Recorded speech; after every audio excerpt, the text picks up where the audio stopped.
Hey, Shalom.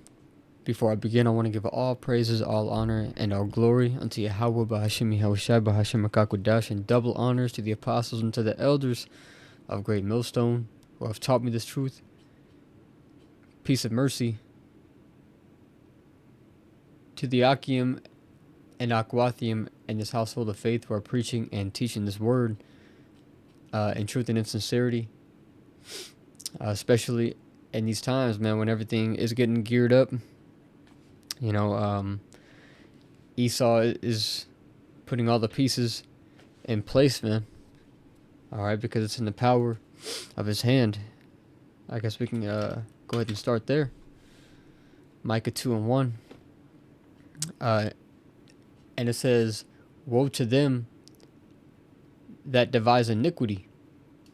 And to devise something basically means to plan it. All right, and everything that's playing out from how they came out with credit cards and the ability to digitally transfer money, and make purchases without cash. Hey, it's all been planned out. It's all been planned out for hundreds of years. That's how crafty this devil is. All right. It says, "And work evil upon their beds." And there's another one that says,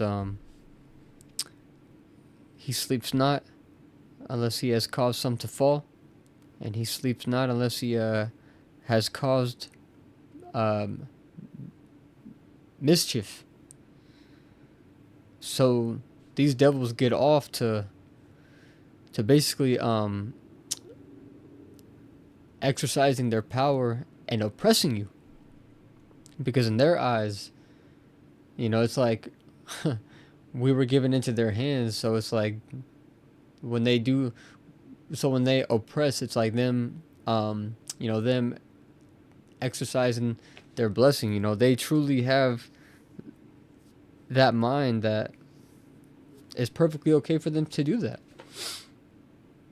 And that's what I was kind of came into this video with an idea about, is the pride of Edom.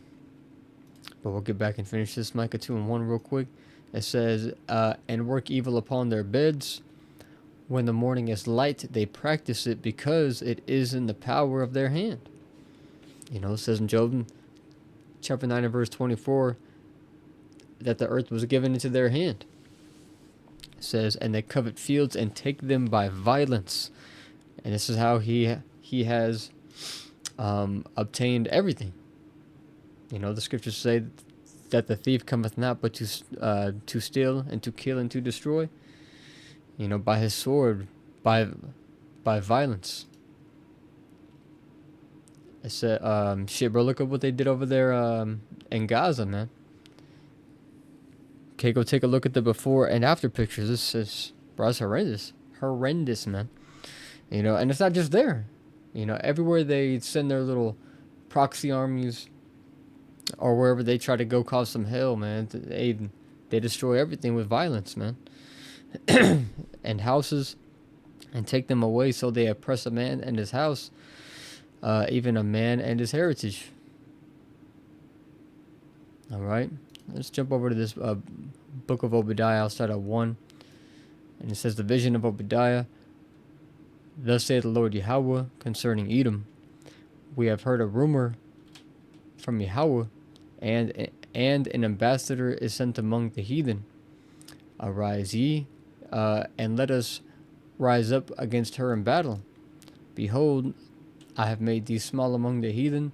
Thou art greatly despised." And and this is what's coming to the world, is the hatred of Edom, because he is going to be revealed for the devil that he is. Okay, it says that in 2 Thessalonians, that the son of perdition be revealed. It says, "The pride of thine heart hath deceived thee." Look, see, they are deceived by the pride of their own heart. Okay, to the point that I made earlier, that they think that it's their right and their God-given power to oppress people, to basically treat people like animals. And that's exactly why it says in Proverbs that when the wicked beareth rule, the people mourn, because they do nothing but, kind of like a child will like kill an animal on accident by throwing a cat up in the air or some shit. They're like children. Okay, the scriptures say that children are our oppressors. And if they break something, they don't care. Shit, they got the money and the power to where it's not a problem. It says the pride of thine heart hath deceived thee, thou that dwellest in the clefts of the rock. And they call themselves Caucasian. And in the land of Edom, there are the Caucasus Mountains. So they dwelled in the clefts of the rocks, and that word Caucasian means cave dweller. So this goes to show you who it's actually talking about, man. On top of that, if I'm not mistaken, Edom means red, and they are red, man. They are not white people like they say they are, because to be white means to be pure, and they are nothing pure, man. Only pure evil. It says, behold, I have made thee small among the heathen, thou art greatly despised. I already read that. The pride of thine heart hath deceived thee, thou that dwellest in the clefts of the rock, whose habitation is high, that saith in his heart, who shall bring me down to the ground? And this is how they live, bro. Like, man, what the fuck you gonna do? Man, they got that uplifted spirit, man. Like, hey, bro, that's what the scriptures say, man. It says, they are not troubled like other men. Let's get that.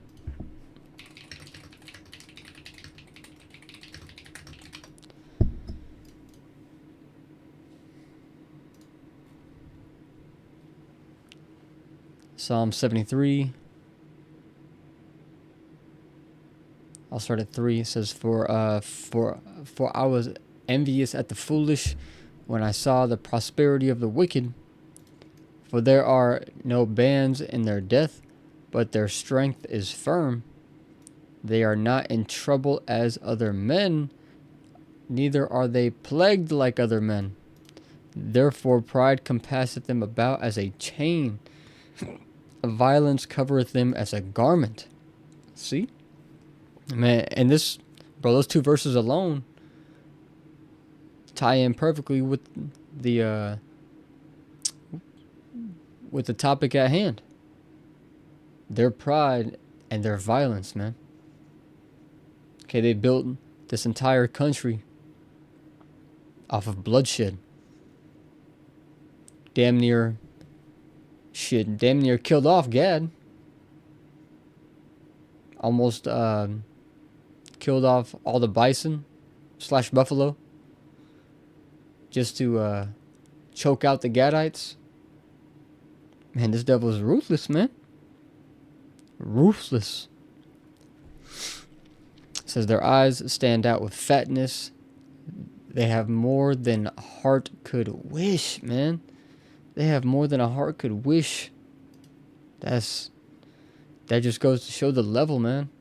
They got everything and they still want to be wicked. Which takes me to this right here, Psalms 36. Verse 1. It says, to the chief musician, a psalm of David, the servant of Yahweh, the transgression of the wicked saith within my heart that there is no fear of the Most High before his eyes. There's no fear of the Most High, man. So he's going to do anything he wants to do at any given time.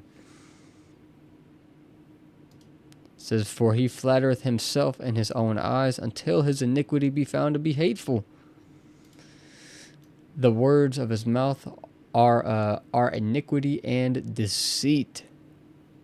He hath left off to be wise and to do good." So he has completely left off to do good. All right, and this is why that you see the world in the state that it's in now. I seen a video earlier, and it was a guy saying he went. I don't remember the exact prices that he gave, but he had said something along the lines of like, it takes 25 billion to put a complete halt to homelessness. It takes 85 billion to make education free. It takes so and so billion to make healthcare free or some shit like that. And then he went on to say, but we sent 250 billion to Israel. So you see, man, we're living under a cruel king. You know, as the scriptures say, you know, we are given into the hands of a cruel king. He is cruel, man. He is cruel. He is unmerciful. He has left off to be any kind of good. The good that we have is just scraps. Just the crumbs of what can be. It says, he deviseth mischief upon his bed. He setteth himself in a way that is not good. He abhorreth not evil. See? But that's all right, man, because the Lord is reserving him unto the day of destruction, man. Just like the scriptures say that the wicked are reserved for the day of wrath. And the day is coming to where it's going to be revealed who he is. And the world is going to know. And then the world is going to extinguish him. Actually, they're going to extinguish each other. Because the Lord said that he will set the Egyptians versus the Egyptians. And then there's another one that says that Satan shall cast out Satan. Because Russians are also Edomites. And the scriptures say that a house divided against itself can't stand. Well, their house is going to fall by their own hand, man. By their own weapons that the Lord put into their minds to make. Which goes to show you that it was the Lord's plan all along, and that those nuclear missiles are the handiwork of the Lord to execute his punishment. All right. So that being said, it was just a real quick short one. Hope and pray that it was edifying. Wake up to who the true enemy is, man. Wake up to who the true enemy is. It's Esau Edom, the self-proclaimed white man. And with that being said, I'm going to say shalom.